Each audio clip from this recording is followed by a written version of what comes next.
Alright guys, so we finally have an official announcement for when the launch of the brand new New World expansion Rise of the Angry Earth is going to be. As you can see on the screen here, they tweeted out just a short while ago that tomorrow's 9 AM PT launch. And they've also linked us an article detailing all of the new stuff, which I'm going to cover some of in today's video. So 9 AM PT, obviously if you're in PT, that's great. If you're not, if you're looking at either in the UK time, that's going to be around 5 PM. And if you are in Europe, that's going to be anywhere from 6 or 7 PM onwards, depending on your time zone changes there. So you can expect to see this either evening if you are in Europe or in the morning if you are in America there. And obviously just go off your time zones in between that. Now, what we also got from them then was linked in their tweet was this article, which is of course the official article for all of the changes and updates that are going to be coming with the Rise of the Angry Earth expansion. Now, a lot of the stuff here we already have seen, so things like the new story, things like mounts, new progression, artifacts, the new flail weapon, the Elysian Wild Zone, the Savage Divide, which is the new expedition, the new Heart Rune ability, the Primal Fury, and then some of the Season 3 content, such as new influence races, new Season Pass, new main story questline revamp for Eden's Grove and Great Cleave, which some people may or may not have known about, and of course, Ward, Bane, Resilience and Expertise being removed from the game, including Umbral Shards. So there's quite a lot of updates there, but because most of that I have covered here on the channel in previous videos, as well as lots of other content creators have, what I'm going to instead focus a bit of time on here is some of the more subtle changes that are actually going to make quite a big difference to the game. But one thing, first of all, that some people did not know about, I've seen people asking questions in the comments about, here where it says for Resilience, we've added crit reduction to all players via the equip load effects. Light armor will now have a minus 15% crit, medium minus 20 and heavy minus 25%. Current items with the perk will still receive the health perk instead of this, which does increase the player's health as a certain percentage of their base health.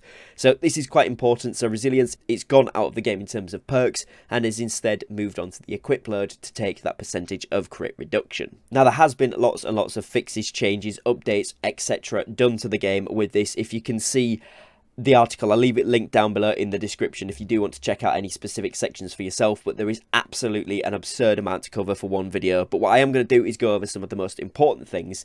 So for example here, mutations, we have now that reduced to 3 mutations, which a lot of us knew, but they've given us an outline here. So mutation difficulty 1 is balanced for 650 gear score and it should be more accessible. Mutation difficulty 2 is balanced for 675 gear score and remains balanced. And then mutation difficulty 3 is balanced for a 695 plus gear score and remains difficult. Remember that this is the one where you can get, of course, the most chance at getting that 695 to 700 gear score drops, I think it was, which is going to be really, really important. Now, obviously, with the removal of Umbral Shards, they have also retuned the rewards in the mutations. So rewards caches now include Dense, Mutator, Materia, and Dark Matter. Earning a gold reward cache requires a score of 50,000 plus, or earning a silver rewards cache requires a score of 25,000 plus score. And they are also raising the weekly limitation to 35 there as well, so you can run 35 mutations a week. Now, some general combat changes we've seen here. The weaken status effect can now reduce the effects of acid damage. They've reduced self-healing by 10% and consumable healing by 20% while in PvP game modes. This is going to be huge for obviously healers and of course for the consumables, especially some of the new ones. If anybody played with the new regen pots, etc., there is some crazy stuff going on there. Those have been tuned individually as well, but also, you know, this is now 20% reduction in healing from consumables in PvP game modes, not open world PvP though, so bear that in mind too. They have also increased the dodge distance for medium and heavy equip loads, so there is going to be a longer range dodge for those players, so make sure you get used to that when it comes out if you are interested in PvP particularly. It's also worth noting that attribute bonuses have been updated, so specifically they have updated the 250 strength bonus to apply to the entire basic melee attack and not just on the startup, but they've also added new attribute bonus nodes at 25 and at 350 points of attribute respectively, and this is for each of the different attributes in the game. What they've also done as well, really importantly, is increased range and magic weapons base damage globally, but reduce their base damage back down again in PvP fights. This change was made to increase increase the effectiveness of these weapons in PvE without disrupting the PvP balance. So essentially what they've done, obviously getting rid of things like Bane, they've now increased the base damage of these weapons so that we can actually use them in the PvE section without requiring Bane, but then they've reduced the damage down in PvP to put it at a similar level to what it already is right now. So Musket has had an increased base damage from 78 to 83 in PvP, but a 12% reduction in PvP. Bow has gone up to 72, but reduced by 14% in PvP. Blunderbuss has been increased to 80, but then reduced by 9% in PvP, and then reduced self-healing power in PvP gamers like we saw there before by 10%, and reduced consumables by 20%. So bear that in mind, you might see a little bit less damage numbers if you are using the Musket, the Bow, the Blunderbuss, and of course magic weapons. We don't get an exact amount of magic weapon decrease there, so I'm not too sure what that is exactly, but you can see there for the Musket, the Bow, and the Blunderbuss what those numbers are actually going to be. They have also slightly increased the diminishing returns on the damage bonus modifiers from attributes from points 351 to 500, obviously 500 available now with all of the 700 gear score stuff, the magnify that you can get from the artifacts, etc. So this is going to be interesting. Bear that in mind when you are, of course, making your builds as well in this season. Now again, individually all of these weapons have had some sort of tuning and things like that, but there's too much to go over in this video. Again, it will be linked in the description down below to the official article if you do want to check it out for yourself. In terms of perks, what they've done is reworked perks across the board with the following goals of making dropped gear should have a much higher chance of yielding 3 usable perks. Players shouldn't need to collect a large number of required gear sets in terms of, you know, before we had to have Ward and Bane on every set for the specific dungeons and then a PvP set with Resilience on, etc. Now that has actually been reduced, so hopefully it's just kind of 1 or 2 sets that'll do most things. And they've also removed perk combinations that are never usable, so that means that we've got a greatly reduced bad perk combinations, you know, things like mana, hate reduction, which I think is a very, very good thing. They've also removed perks that impacted server performance, so for example they have removed chain, reduced CDR perks and added maximum stacks. They've also combined 2 stat perks to reduce the total number, for example strength and dex and strength are now the same, and then also they've added new perks to the categories that have the lowest number of combinations. For example, healing staffs have a very narrow perk range, so we've added more life staff perks. Again, I think that does make sense, although it might be slightly infuriating for any of us crafters out there that wanted to craft some of those BIS 700 gear score. That being said, as we'll see in a moment, prismatic scarabs are a thing where we can actually choose exactly what we want to craft. Now you'll see here, quite importantly, refreshing ward can no longer generate on newly dropped gear. Existing gear will be unchanged. The same with refreshing evasion. Bearing in mind that those will be limited probably to the 625 gear score, so when you are wanting to upgrade things or get the newer drops, etc., this is probably going to phase most of these pieces out of the game. Also, luck scaling has been capped and will no longer scale after 625 gear score. So again, bear that in mind if you are particularly wanting to create new luck sets. It might not be that worth it. It depends on what you want to go for, but obviously after 625 there's no scaling for that. Now there is absolutely tons of new weapon perk changes. The most important thing to know here is that Siphoning Blow, all of the chains as well as Mortal Siphoning, Ancient Bane and all of the other Banes there as well no longer generate on new gear, and existing gear with those perks on will be unaffected. But for things like Bane, not only will it be not dropping on new gear, but existing gear that has the perk, the effectiveness has been reduced from 5% to 2%. So that's for the base. Obviously if you've got it upgraded it might be slightly more, but this is going to mean that Bane is pretty much going to be not that effective. However, it isn't completely out of the game, so again, do bear that in mind. There may be some wacky builds you can do where this is still useful. It depends what sort of gear you've got it on already. Now there is some new weapon perks here which I think is important to cover. So we've got Saviour, which is healing is increased by 10, 18 or 20% when you heal a target below 50% health for life staff. Another one for the life staff here, or another 2 for the life staff I should say, which are Purifying Breeze. Firstly, this one heals for 10, 30 or 33% weapon damage every time you remove a debuff from an ally. And then Desperate Prayer, which is when you are below 50% mana, your healing will increase by 10, 18 or 20%. So again, those are depending on your gear score, which is why there's separate values. And then finally, we have Desperate Empower, which is deals 5, 7 or 12% more damage when you are exhausted. Again, this could make for some really interesting build combinations, so it's worth knowing about.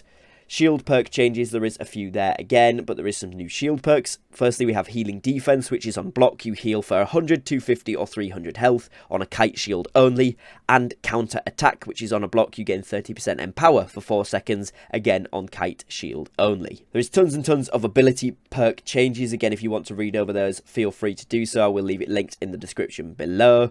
Again, the same with armor perk changes, but here again, importantly, we have new armor perks. These are going to be health, which is plus 0.8, 2.2 or 2.4% max health. Enchanted ward, which is 2, 3.8 and 4% damage from light and heavy attacks, which is reduced. Grit ward here, which is minus 1, 2.8 or 3% damage while under the effects of grit. Flame, Frost, Shock, Nature, Void and Arcane Harmony, which all respectively have a plus 1, plus 1.8 or plus 2% relevant damage, so fire, ice, lightning, nature, void or arcane. And then we have slash, thrust and strike conditioning, which gives absorption to that particular type of attack for 5 seconds after taking that type of damage. It is worth noting these do stack with each item that has the perk on, which obviously will then give you a higher percentage of absorption. On the amulets, you've seen all of the different protections you can get have an increase, as well as health renamed to Adorned Health and reduced to health bonus from 3, 9.7 and 10% to 3, 6 and 7%, so less health from the amulet there. Also, new amulet perks here. We've got Alchemist's Reprieve, which is improved healing from potions by 10%. Obviously, with consumables in PvP getting 20% less, this could be almost a necessary one to have. And also, Refreshing Recovery, which is when your health drops below 50%. All of your active abilities cooldowns will reset, but this does have a 90-second cooldown. I imagine that will be useful in some builds, but maybe not all of them. Ring perk changes. Again, a lot of the damage stuff, you've seen a bonus increase across the board with all of those different things there. But you have seen Keen Awareness decrease the crit bonus from 3, 12 and 13% to 3, 6 and 7 and move this to the crit exclusive label. So bear that in mind, Keen Awareness has had a particularly large nerf to it. But we have got some new ring perks here, which is Healing Breeze. When you directly heal a target, you apply a 5-second healing buff, which is 10% of your weapon damage. Great for healers. Purifying, which is when you cleanse a condition, you will heal for 10% weapon damage. And Purifying Heart, which is when you use a heart gem, you will lose all conditions. So all of these things are going to be very interesting where they fit in with the meta, particularly looking at the Healing Breeze there to get some extra healing out, which could be really, really nice. Earrings then as well. We've seen Focus Beloved and Evasive no longer generating on gear. And of course Mana Toast down there as well, which will no longer generate on gear. And then we have Refreshing Toast, reduce the bonus to 10% at 700 and reduce base healing and regen potion cooldowns from 30 to 25 seconds. And then we also have 3 new earring perks here, which are going to be Empowering Toast, which gives 20% empower for 4 seconds on a potion drink. Fortifying Toast, which gives 50% to fortify for 4 seconds on drinking an absorption potion, which is very, very interesting, especially for those heavy or bruiser style gameplay. And also Healing Heart, which is heal for 10% of your max health when you use a heart gem. So again, very, very good, particularly in PvP and some of those endgame mutations. There is some big changes here to PvP rewards, so all players will now drop 25 PvP and as assault, regardless of how long that they have been PvP flagged. Previously, it did need to be 10 minutes in order to earn any sort of XP or salt for killing them. Now, after 5 minutes, a player will then award 400 salt and PvP XP, and after 10, it will go up to 800 of each. Now, the chance to earn loot from open world PvP kills has also been adjusted. You'll see here that after 10 minutes they had 75% chance, and after 33 minutes it was 100% chance for loot. Now, after 5 minutes there is a 50% chance, and after 10 it is a 75% chance to drop loot. Also, seasonal XP when killing a player in the open world has been increased from 1, 5 and 10 XP all the way up to 10, 50 and 100 XP, depending on how long they have been alive. So open world PvP is going to be a lot more beneficial all round in the next season, which I think is a very, very good addition. Of course, a lot of us know this already, but we have got a new 700 gear score maximum, like we've touched on several times here. Players can loot 700 gear score items in certain zones and game modes. Expeditions and mutators now uniquely set a range for gear score that items looted inside can be, and updating rewards for PvP game modes to give items at a higher gear score based on player level. Elite chests as well are now set with a unique floor value that gear score of looted items cannot be below on the level of the POI that they are within. in. So of course with Elysian Wilds dropping the most high level gear that we can see there. Really importantly here as well, we've seen a reduction of the experience required to progress from level 1 to 20 of the weapon mastery by roughly 30%. So that's almost a third quicker to get yourself up to level 20 on weapon mastery, which is really, really cool. They've also seen increased family-based ward potion durations, decrease their value from 5, 7 and 10%. These buffs will no longer end based on a number of hits. Obviously artifacts have been added here. It is worth noting that you can have one weapon, one piece of armor and one piece of jewelry. In this scenario, shields are categorized as armor, so you could have an artifact shield and sword or flail, as well as jewelry there, but that does mean that the other pieces of armor couldn't be equipped. So 3 artifacts can be equipped at once in total. Artifacts will drop through a plethora of sources in Eternum, so keep an eye out for them while doing your favourite activities. Hopefully the artifacts don't weigh too much, as they cannot be salvaged or discarded. Obviously again here we have seen a raise of the trade skill level cap, so they have now all been increased to level 250, and they've lowered the amount of XP required to get from level 1 to 200 in trade skills by about 20%. Also, they have removed the roll range from crafting. When crafting, you will now get an item to the gear score that the game states. This is the value based on what the game used to consider the max values. So an example of this was a star metal longsword used to roll between 420 and 440. It will now roll at 440. In support of gear score removal, all buffs have been shifted to increase the max gear score, or now just the gear score of an item craft. And this means that you will still need your clothing, jewelry, trophies, food, etc. to make the best gear, especially for those wanting to craft the 700 or 690 plus gear, which is going to be really important. Of course, you'll see here all of the gathering. There is new materials for all of these. You'll need to be level 205 or above, and in order to get the dark hide, which comes from hostile creatures, they need to be level 62 plus. In terms of the smelting and woodworking, etc., so the refining stuff, again, you need to be level 205 plus in order to be able to do those. The brand new daily cooldown limits, which is the prismatic materials, these all require level 250 in order to be able to craft, and you'll be able to craft loads of new stuff in the light, medium and heavy armors, in the melee, ranged and magical weapons, new furniture for furnishing trade skill, and new consumables for cooking and alchemy, including the plus 48 attribute foods and the new luck food for gathering. It's also important to note here that in support of the new artifact system, trade skills have been incorporated into the system as a critical component. Players can craft different matrices and the required components that allow them to unlock the final perk for their artifact. These matrices can also be used to re-roll the final perk in some of the named items from the expansion, so that's really, really important to know. You will also see new gatherable research options when gathering the new nodes, and these can be processed at the refining stations for bonus trade skill experience. Gatherable research items are now limited to 3 items per day per item though, so for each tier of them you can do 3 times per day, which is really good still, but it does mean that currently you can use as many as you want. This will then be capped. You will also see here that added a new item, which is the prismatic scarab, which is when used with the Azoth inducer, which is available from the faction vendor. You are able to craft a 700 gear score item with all of the perks that you would like, and this item is bind on equip, which is really important because that does mean you can sell it. They've also set up aptitude 2.0, which allows players to continue to get rewards once they get to level 250 in a trade skill, and your aptitude level from before the expansion is saved, so you will pick up where you left off. That's really important to note, and that is really, really cool to see from Amazon Game Studio there, that they have managed to save that for everybody, which is great. Also, you can see here that refining has been buffed and players have a higher base bonus chance for resources. Players now get an additional 5% bonus from all levels 1 to 200, and players now get an additional 5% bonus when leveling from 201 to 250. The two changes result in a new cap of 30% bonus over the old 20% bonus. Materials such as Asmodeum, runic leather, etc. have had their bonus values adjusted, so a level 250 player only gets a 5% bonus instead of a 10% bonus. At level 200, a player will see the same behaviour as what is current in live. Tier 52 materials, so dark leather, mithril, etc. have had their bonuses adjusted to be 5% more than the tier 51 materials, so that can be a 10%. And then tier 53 materials, which is going to be the level 250, will act like a tier 51 do in live right now, with no bonus rolls from levels, only through gear. So that's going to be the new prismatic ingots, prismatic hides, etc. They have also removed runestone stopwatches, but these can be salvaged into 10 runestones each because there is no more crafts with those in. Now there is also a ton of fixes here that you can see for notable fixes, PTR feedback fixes, mount fixes, season information, UI, UX, social, lots of notable fixes there in terms of visual, factions, all that other stuff, and audio. But there's too much to go through in one video here today, so what I've done is brought you some of the most important and notable things that are going to affect your day-to-day gameplay in New World in this video. So hopefully you guys have found that useful.